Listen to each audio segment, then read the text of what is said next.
అందరికీ శుభాభివందనాలు.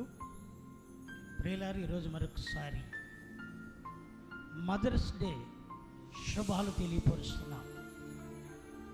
దేవుడు తన ప్రేమను లోకములోనికి వెల్లడి చేయడానికి ఈ సృష్టిలో ఉన్నతమైన భాగ్యాన్ని, ధన్యతను దేవుడు స్త్రీలకు ఇచ్చాడు.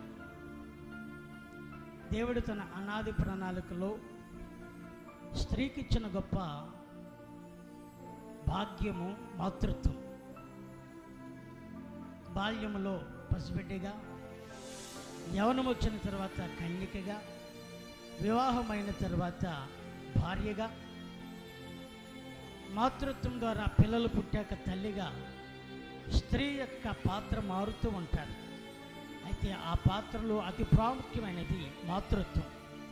మాతృత్వం అనేది తల్లిగా తాను ఎంతైతే కన్యగా ఉన్నప్పుడు తాను తన సౌందర్యాన్ని బహు జాగ్రత్తగా చూసుకుంటూ ఉంటుందో, అదే ఒక యొక్క బిడ్డకు తల్లికి జన్మనిచ్చిన తర్వాత తన సౌందర్యాన్ని పక్కన పెడుతుంది.